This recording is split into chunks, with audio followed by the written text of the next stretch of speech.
뉴스에 이런 기사가 났습니다. 국세청이 한국의 대표적인 큰 교회를 대상으로 세무조사에 착수했다는 뉴스가 났습니다. 원래 종교기관에 대해서는 종교 목적으로 이루어진 회계에 대해서는 세무조사를 하지 않습니다. 그들은 허투루 그것을 쓰지 않고 또 그것은 오직 종교의 목적으로만 사용하기 때문에 특별히 세무조사를 할 필요가 없기 때문에 그렇게 하지 않는다고 합니다. 하지만 원래의 목적 이외에 또 다른 목적, 또 그로 인한 문제들이 있을까 하여 세무조사가 진행되어지는 것입니다. 이는 무엇을 얘기합니까? 교회 안에 불신과 또 연합하지 못하기 때문에 그런 문제들이 불거지고 그런 불거진 문제들로 인해서 세상의 심판, 세상의 잣대를 갖다 대고 거기에 대해 판단을 받는 것입니다.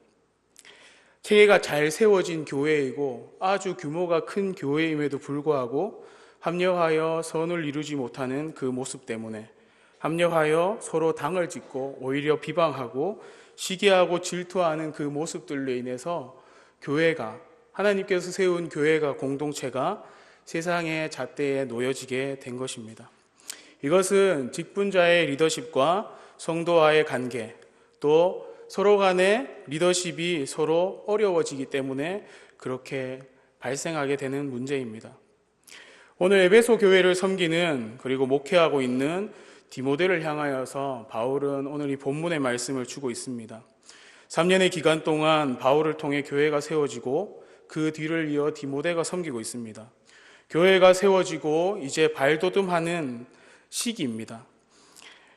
그런 시기에 교회의 운영은 어떠했을까요? 교회의 운영을 하기 위해서는 많은 부분들이 정립되어져야 하고 아직까지 정립되지 않은 그런 상태가 많았을 것입니다. 그런 상황에서 교회는 어떠해야 하며 교회 운영에 대해서 명심해야 할 부분들을 가르쳐주고 있는 내용입니다. 특히 오늘 본문에서는 장로가 등장합니다. 17절에 잘 다스리는 장로들은 배나 존경할 자로 알되 말씀과 가르침에 수고하는 이들에게는 더욱 그리할 것이니라. 다스리는 장로가 있고 말씀과 가르침에 수고하는 장로가 있다라고 말합니다. 다스리는 장로는 지금 현재의 장로들, 그리고 7위 장로를 이야기합니다. 그리고 말씀과 가르침에 수고하는 장로는 지금 현재의 목사를 이야기합니다. 이때에는 다스리는 장로, 그리고 말씀과 가르침에 수고하는 장로로 구별을 했다는 것입니다. 지금은 이 두 직분이 모여서 당회를 형성하고 이 당회가 교회를 운영하고 교회가 하나 될 수 있도록 하는 그런 영향력이 있는 모습을 볼 수 있습니다. 다스린다라는 말은 이런 뜻입니다. 관심을 가진다, 보살핀다, 도움을 준다, 솔선수범한다, 그리고 어떤 일에 힘쓴다, 애쓴다라는 말입니다. 그리고 말씀과 가르침은 말씀을 전하고 말씀을 풀어서 하나님의 뜻을 바르게 알려주는 것을 말하는 것입니다. 교회는 이렇게 하나님께서 보살피고 도움을 주고 솔선수범하고 또 말씀을 전하고 말씀을 풀어내고 하나님의 뜻을 가르쳐주는 이 장로들을 세우셔서 하나님의 은혜의 통로로 세우셨다는 것을 말하고 있습니다. 이들에 대하여 18절은 이렇게 말합니다. 곡식을 밟아 떠는 소의 입에 망을 씌우지 말라 하였고 또 일꾼이 그 삭슬 받는 것은 마땅하다 하였느니라 라고 그렇게 기록합니다. 무슨 말입니까? 그 당시에 이 장로들은 교회에 어떤 사례를 받고 있었던 것 같습니다. 그런데 이 장로들이 돈을 받기 위해서 일하는 일꾼이었습니까? 아닙니다. 보살피고 도움을 주고 솔선수범하고 말씀을 전하고 말씀을 풀기 위해서 그들이 애쓰다 보니 그들의 삶을 돕기 위해서 그들이 사례를 했다라는 것입니다. 또한 이들에게 삶을 유지할 수 있는 사례를 당연한 것이다 라고 하며 신명기의 말씀을 가져와서 바울은 이야기하고 있습니다. 하나님께서는 레위 사람들을 내 것이라고 하셨습니다. 그리고 레위 사람들은 하나님을 섬기는 업무들을 했기에 그들에게는 기업이 없었습니다. 살아야 할 삶의 직업을 가지지 못했다라는 것을 이야기하죠. 그래서 그들을 위해서 이스라엘은 11조를 주어야 한다라고 그렇게 민수기에서 기록하고 있습니다. 또한 예수님께서는 70인을 세워서 각 동네와 각 지역으로 둘씩 보내시면서 이렇게 말씀하셨습니다. 누가복음 10장 5절에서 5절 이하로 보면 어느 집에 들어가든지 먼저 말하되 이 집이 평안할지어다 하라. 만일 평안을 받을 사람이 거기 있으면 너희의 평안이 그에게 머물 것이요 그렇지 않으면 너희에게로 돌아오리라. 그 집에 유하며 주는 것을 먹고 마시라. 일꾼이 그 삭을 받는 것이 마땅하니라 라고 그렇게 기록되어 있습니다. 소위 쉽게 말해서 하나님의 말씀을 전하는 은혜의 통로로 살아가는 사람들, 그들에게 그만큼의 대가와 그만큼의 섬김과 사랑을 주는 것이 당연하다라는 것을 말하고 있습니다. 그런데 오늘 본문은 거기에 대해서 말이 많다는 것을 얘기합니다. 이해관계가 정립되어 있지 않고 섬김의 삶에 대한 이해가 전혀 없거나 자기 수준에서 자기의 공명심에 말도 안 되는 비판을 거기에 대해서 하는 사람들이 있다고 이야기합니다.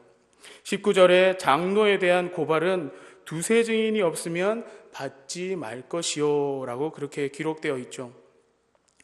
말이 많다는 정도가 아니라 고소와 고발이 일어나고 있다고 이야기합니다.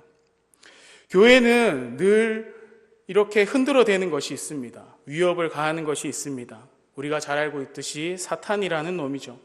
사탄은 끊임없이 교회를 흔들어 왔습니다. 사탄은 절대로 우리를 가만두지 않습니다. 사탄은 할 수만 있으면 모든 수단과 방법을 동원하여 교회가 하나 되지 못하게 하고 성도가 하나 되지 못하게 만듭니다.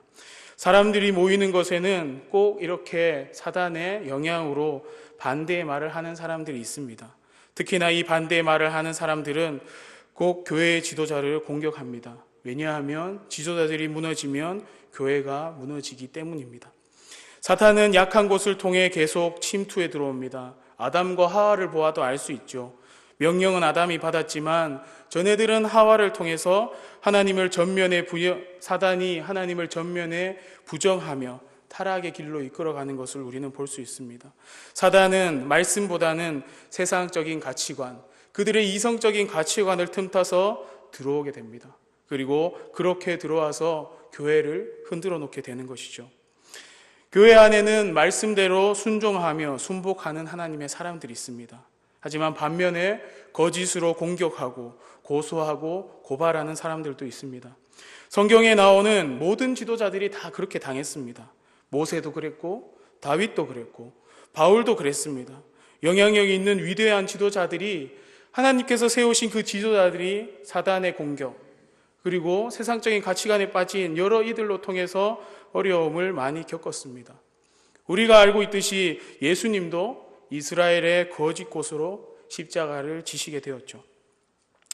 장로와 교회와 성도를 다스리고 또 말씀을 전하고 가르치다 보면 오해도 생길 수 있습니다. 또 마음이 상하는 사람들도 있습니다.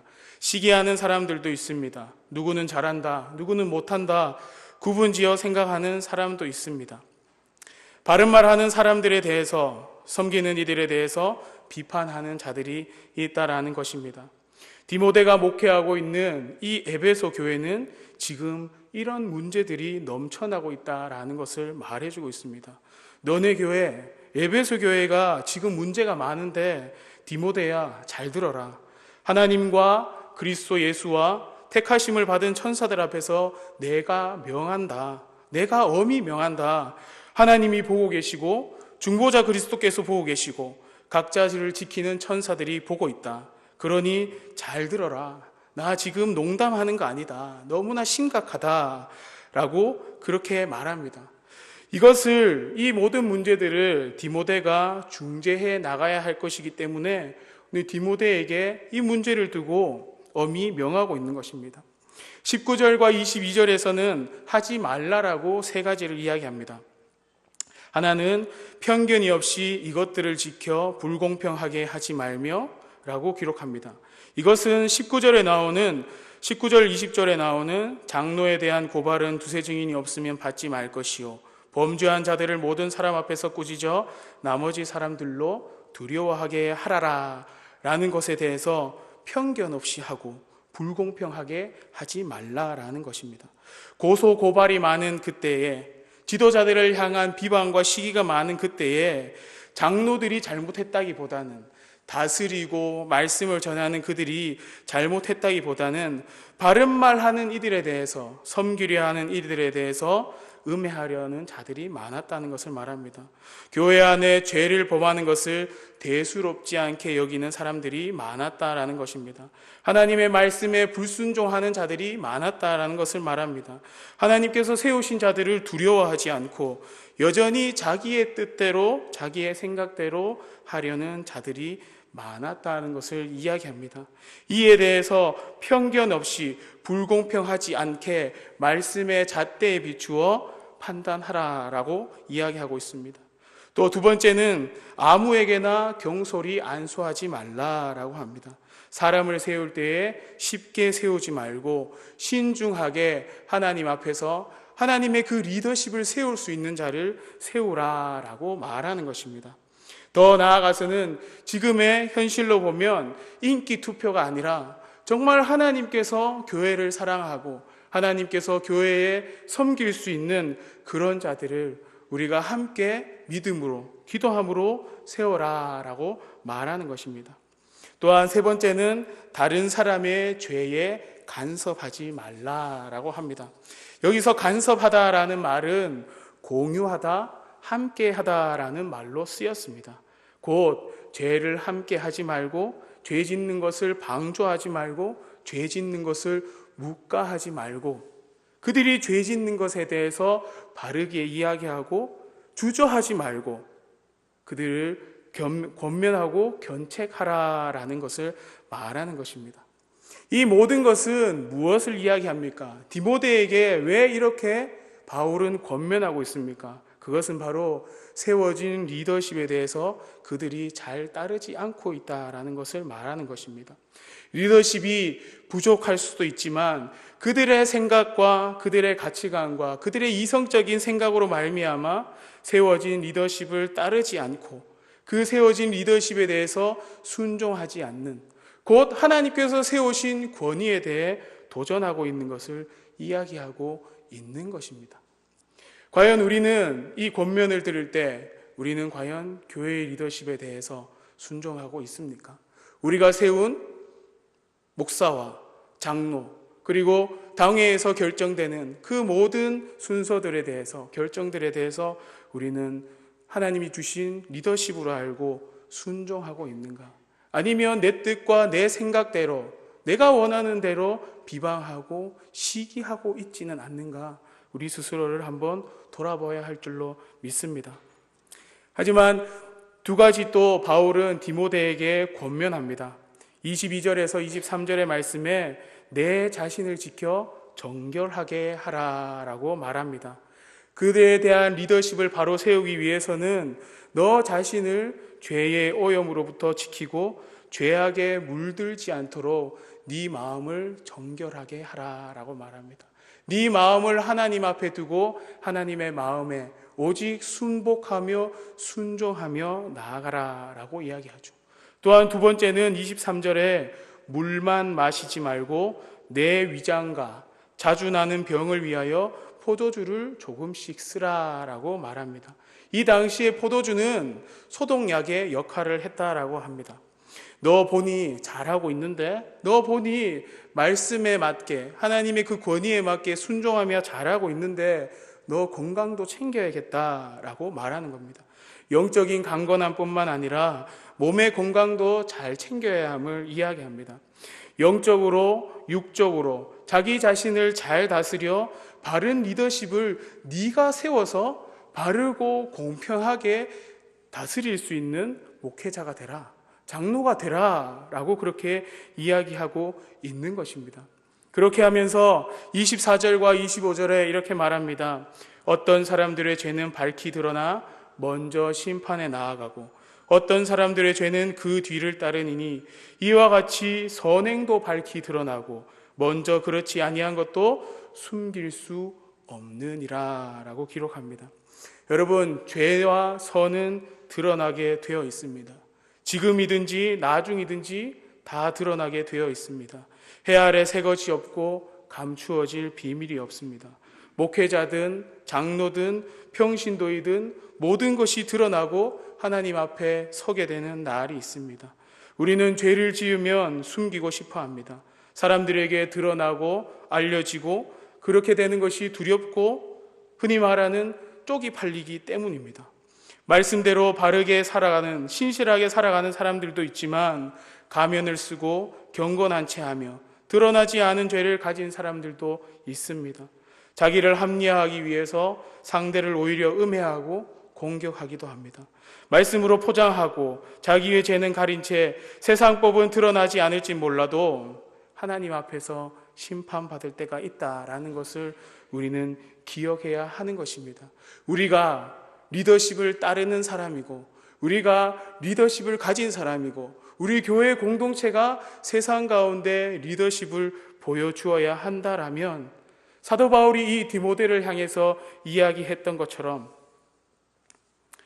내 자신을 정결케 하고 내 육신을 강건케 하여서 나의 리더십이 공정하게 판단하고 비판받지 않을 수 있도록 우리 각자 스스로가 그렇게 애써야 한다라는 것을 우리에게 말해주고 있는 것입니다. 편견 없이 하기를 바랍니다. 경솔하지 않게 하기를 바랍니다. 죄에서 멀어지기를 바랍니다. 자기 자신을 지켜서 하나님 앞에서 정결한 저와 우리 모든 성도님들 되시기를 주님의 이름으로 축복합니다. 죄를 잘 다루어야 합니다. 죄 앞에 우리는 신중해야 합니다. 당장에 표면적으로 나타나 보이는 것으로 상대방을 판단하거나 정죄해서는 안 되는 것입니다. 그렇게 될 때 많은 사람들이 절망에 빠지고 권위를 무시하게 되고 하나님의 나라의 질서를 파괴하게 되는 것입니다. 말씀의 권위는 실종되게 되고 그리스도의 몸된 공동체는 무력해지고 해체되게 되는 것입니다. 바울은 이 모든 것을 종합하여 1절과 2절을 통하여 우리에게 가르침을 주려 합니다. 하나님의 나라의 백성들은 이렇게 살아야 한다라고 가르치고 있는 것입니다. 하나님 나라의 리더십은 이런 것이다 라고 우리에게 말하고 있습니다. 무릇 멍에 아래 있는 종들은 자기 상전들을 범사에 마땅히 공경할 자로 알지니 이는 하나님의 이름과 교훈으로 비방을 받지 않게 하려 함이라. 믿는 상전이 있는 자들은 그 상전을 형제라고 가볍게 여기지 말고 더 잘 섬기게 하라. 이는 유익을 받는 자들이 믿는 자요 사랑을 받는 자임이라. 너는 이것들을 가르치고 권하라 라고 말합니다. 믿는 종들은 상전이 믿든지 안 믿든지 마땅히 공경해야 한다고 말씀합니다. 믿지 않는 상전에 대해서는 하나님의 이름과 영광을 위해 공경해야 하고 믿는 상전에 대해서는 그가 하나님의 사랑을 받는 자이기에 더욱 공경해야 한다라고 말합니다. 우리 모두는 사회적 지위도 있습니다. 우리 모두는 사회에서 어떤 리더십을 가지고 있고 영향력을 가지고 있는 사람들이다. 어떤 면에서는 종된 자가 아니다라고 말할 수도 있죠. 하지만 우리의 진짜 지위는 그리스도의 멍에를 맨 자들입니다. 하나님을 섬기는 사람들이라는 것입니다. 하나님의 종이요 하나님의 종된 자들이라는 것입니다. 그리스도의 복음, 하나님의 이름과 교훈의 영광을 위하는 자로서 멍에를 맨 자라고 말하고 있습니다. 하나님의 이름과 교훈으로 살아야 하며 하나님께서 비방을 받지 않으시는 빛과 소금의 삶을 살아가야 하는 것입니다. 믿는 자든 믿지 않는 자든 우리는 종의 정신을 가지고 그렇게 대하며 살아가야 하는 것입니다. 하나님 앞에 자기를 정결하게 하는 자들, 그런 사람들이 이 종의 모습으로 살아갈 수 있는 것입니다. 하나님 앞에서 겸손한 사람들이 이렇게 살아갈 수 있는 것입니다. 하나님 앞에 겸손함으로 종된 자의 모습을 바라보는 사람들이 세상 속에서 교회 가운데에서 온유한 자로 세워질 수 있는 것입니다. 믿는 자, 사랑받는 자, 그는 바로 유익을 받는 자라고 말합니다. 믿는 자, 사랑받는 자는요, 자기가 가진 리더십으로 선한 영향력을 행사할 수 있어야 하고 세워진 리더십에 순종하고 따라갈 수 있는 자, 하나님께서 주신 리더십으로 믿고 따라갈 수 있는 자들, 그들이 바로 참된 믿는 자요 하나님 앞에 사랑받는 자라고 성경은 이야기하고 있습니다. 하나님의 백성의 공동체로서 교회를 섬기며 다스려야 하는 장로는 말씀의 권위를 인정하고 순종하는 모범과 그에 더불어 그 말씀을 다른 성도들과 비성도들에게 잘 전해야 할 직분자입니다. 또한 성도들은 한 마음과 한 뜻으로 삼위일체 하나님을 고백하며 권위를 인정하며 리더십에 순종하며 하나된 공동체, 교회 공동체의 그 통일성을 이루어가는데 애쓰는 성도들이 되어야 하는 것입니다. 각기 서로 다른 다양성 가운데 하나됨을 이루어 가야 하는 것이죠. 거룩한 삶을 지향해야 하는 것입니다. 그래야 하나님께서 영광 받으시는 교회를 만들어 갈 수 있는 것입니다. 지금의 교회는 거룩을 잃어가고 있습니다. 지금의 교회는 리더십을 잃어가고 있습니다. 지금의 교회는 영향력을 잃어가고 있습니다. 단적인 예로 교회 안에 바른 치리가 사라진 것을 우리는 볼 수가 있습니다.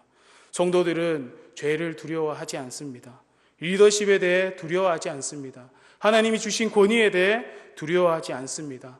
하나님 앞에 내가 회개하면 되지라고 말합니다.